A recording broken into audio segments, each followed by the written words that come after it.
Bismillahirrahmanirrahim. Allahumma sholli wa sallim ala sayyidina wa maulana Muhammadin wa ala alihi wa sahbihi asma'in, amma ba'du. Ingkang sangat kula hormati Mbah Kawula Gus Syihab Gus Zaim sedanten keluarga Kiai Haji Maksum. Kula niku pernah putu kalian Gus Syihab Gus Zaim mergi kula numpun generasi ke-6 napa ke-7 saking Mbah Maimunah garwanipun Mbah Umar. Di kula rawuh mriki niat hormat Mbah Maksum mergi keluarga sedanten nate ngaos kalian Mbah Maksum. Kula piyambak dados kebanggaanipun keluarga bilih Mbah Maksum termasuk tercatat tenggene A'lamul Makin. Dados tiang-tiang Jawi sing namine Mudawwan dibukukan tenggene kitab-kitab teng Mekah, termasuk cetakan-cetakan Darul Minhaj sing dicetak teng Jeddah. Niku keluarga Lasem termasuk nyumbang paling kathah. Teng mriku wonten Mbah Maksum, Mbah Bedawi, Mbah Siddiq. Niku keluarga-keluarga Lasem ingkang dicatet teng A'lamul Makin, termasuk pun cetakan Darul Minhaj sing notabene nggih radi-radi Wahabi. Terus radi niku mboten pati tenanan, mergi tradisi teng Mekah niku ulama-ulama Wahabi nggih hormat kalian kita. Kula gadah kitab namine Al-Futya Al-Ulya li Hayati Kibari Ulama'i Saudiyah. Niku teng mriku teng Masailul Haji niku nggih nyebut ulama-ulama Indonesia termasuk Syekh Nawawi Banten, Syekh Mahfud Termas. Dan niki kula nyekseni piyambak Mbah Maksum niku tenggene A'lamul Makin termasuk ingkang disebat. Beliau disebat nasaban secara nasab nggih disebut bener Maksum bin Ahmad saterusé, terus belajaripun teng Syekhona Khalil tenggene Mbah sinten Mbah Soleh Darat Soleh di Umar As-Samaroni. Mergi kula nyekseni sanget manhat-manhat ingkang dipun lampahi Mbah Maksum niku persis kalian sing dilampahi Syekhona Khalil. Terus kula gadah cerita Mbah Maksum nak ngaos tafsir ngantos dalu. Terus badhe niku kangkang munteng pondok, terus ujug-ujug dimulai malih. Terus saking akrabe kalian santri kadang-kadang tengah-tengah ngaji nggih, santri-santri guyon farkau apa aja ngrokok sik Mbah. Sing paling kula kenang dari cerita-cerita kiai-kiai sing naos ngaji Mbah Maksum niku nak ngaos ngangge kopi, ngangge apa muk agung. Terus santri dikan ngunjuk, santrine ngombe tenanan pi dintekno jare Mbah Maksum yo entekno aku sisani. Padahal nyongkone santri niku tabarruk kalian Baqiyah utai athare Mbah Maksum. Terus kula suwun tabarruk teng atharun nubuwah, teng atharul ulama, atharul wirasah an-nabawiyah niku para ulama niku diterusaken. Sayyid Muhammad tenggene kitab Mafahimu Yajibu Antusahhah piyambake dawuh orang yang ingkar terhadap wasilah itu tidak punya dalil. Karena ketika Allah ngersakno ada seorang raja niku innallaha qad ba'atsa lakum taluta malika.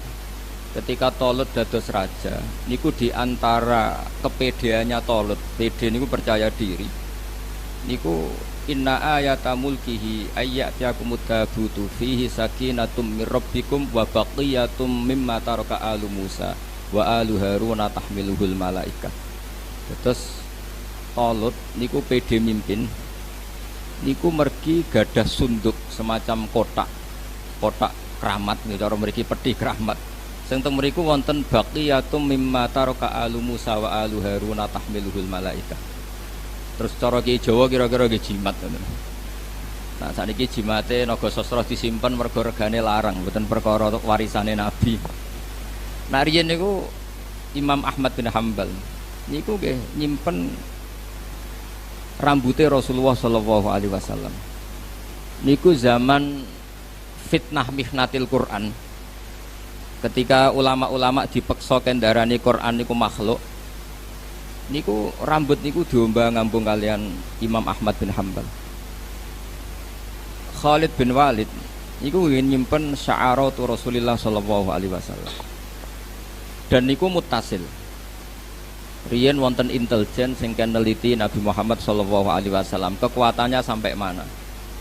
Pas intelijen saking negara musuh niku neliti, niku lapor tenggene rajane, kamu nggak akan mengalahkan Muhammad.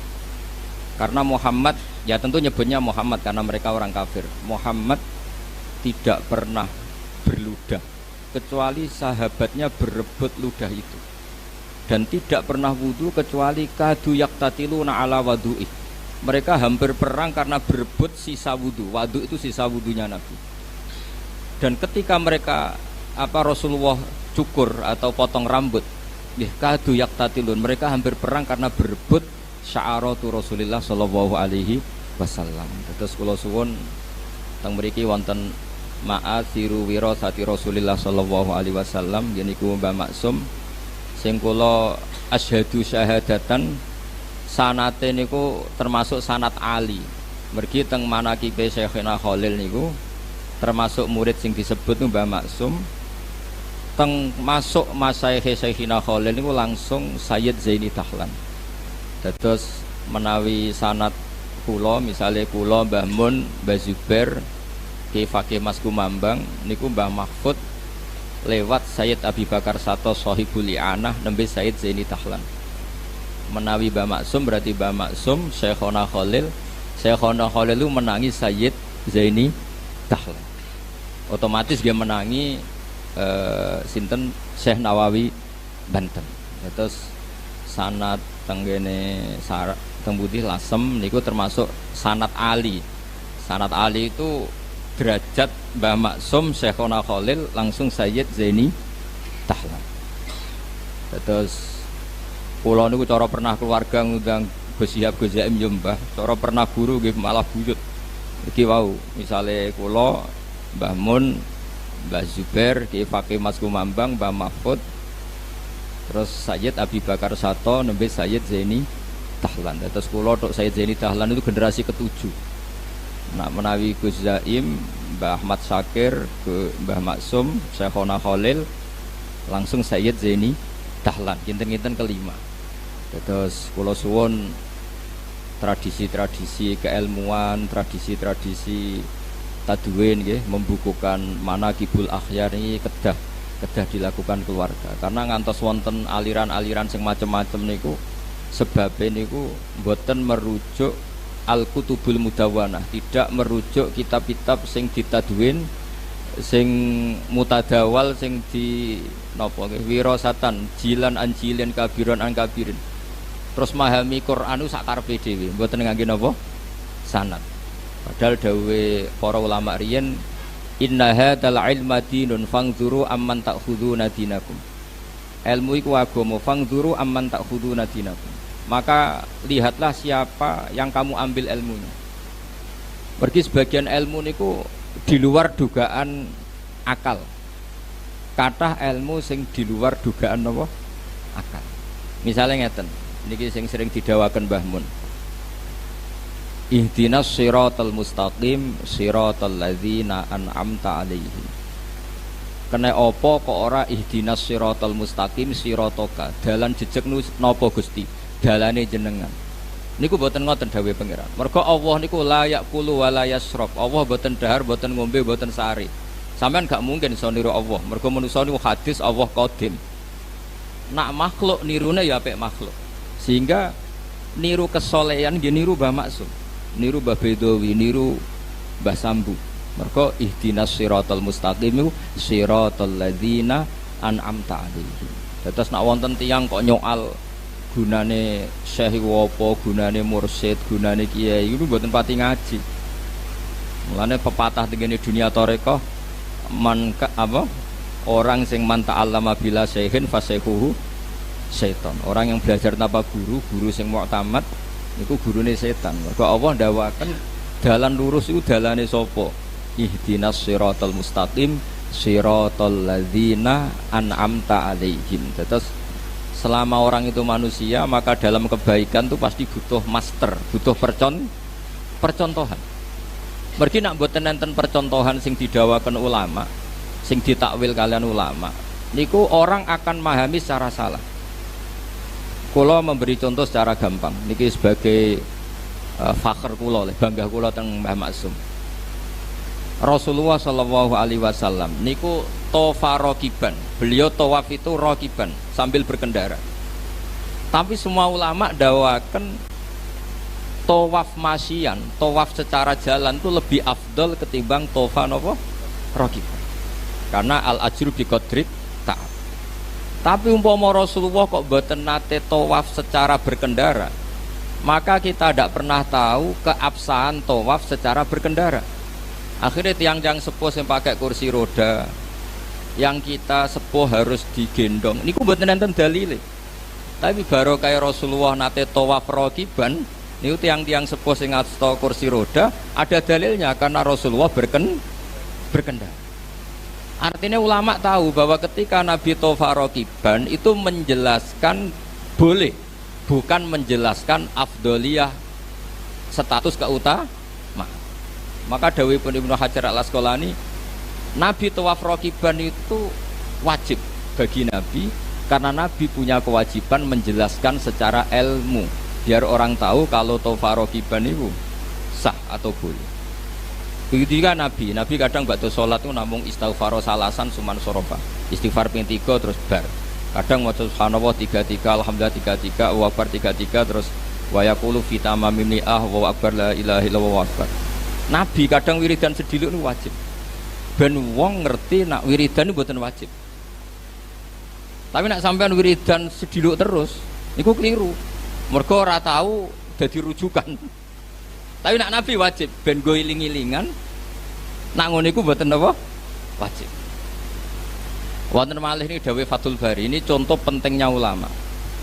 Nabi nak badhe salat niku aqbala alal hadirin. Niku semua riwayat aqbala alal hadirin. Madhep total ngetan, cara teng Indonesia kira-kira madhep ngetan. Itu ulama mengatakan itu bukan sunnah yang mengikat dengan arti kita harus sepersis itu. Tapi Nabi ingin memaklumatkan bahwa sholatnya selesai. Karena andekan Nabi boten madhep ngetan, cara Indonesia madhep ngetan, madhep ke timur, maka akan dikira Nabi itu fi sholatin. Resikonya apa? Kalau orang jauh-jauh, ini kan Nabi itu imam yang luar biasa karena sayyidul awalin wal akhirin, dan banyak sahabat dari daerah yang jauh itu lari-lari karena ingin menangi Nabi. Nah itu kalau Nabi tetap menghadap kiblat kemudian mereka takbir mengira dirinya masbuk, jebule Nabi pun badhe sholat. Itu secara resiko fikih masalah sekali karena Roktus sholat biman laisa fi sholatin, menggantungkan sholat dengan orang yang sudah tidak sholat. Andaikan Nabi tetap menghadap apa? Kiblat. Maka solusinya Nabi madhep ke timur supaya memaklumatkan bahwa beliau sholatnya selesai. Itu kalau nggak ulama tidak bisa.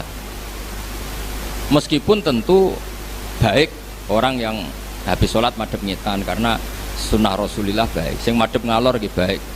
Sing madhep ngulon gitu baik, karena tadi sing madhep ngulon itu disunatkan punya gerakan yang kira-kira orang tahu kalau sholatnya selesai.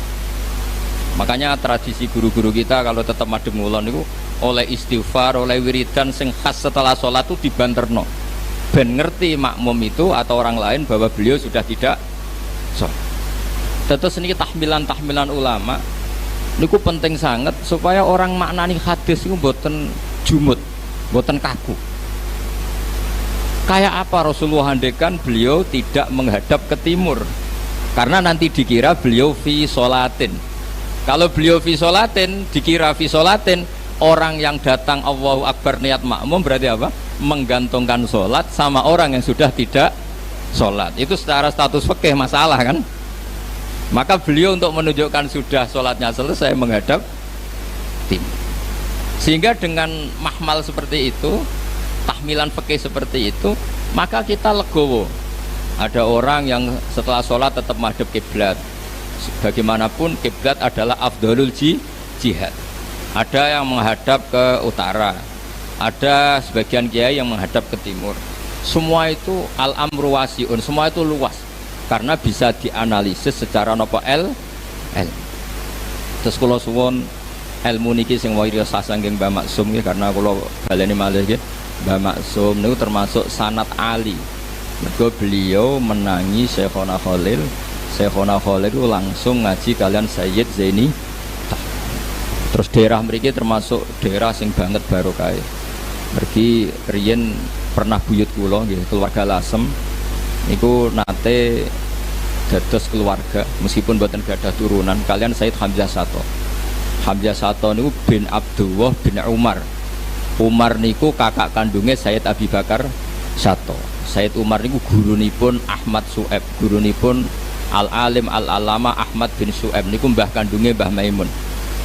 Sayyid Umar juga sing gadah metode wong nak ngaji kudu hafal. Terus beliau hanya mau mengajarkan kitab yang bisa dihafal. Akhirnya teng Jawa wonten tradisi muhafadzah. Niku sing beto Sayyid Umar. Cuma sakniki ra disalah kaprah muhafadzah nggo syarat kenaikan kelas. Sajane mboten nggih syarat wong alim niku kudu muhafadzah. Sakniki mboten nggih kenaikan napa? Kelas.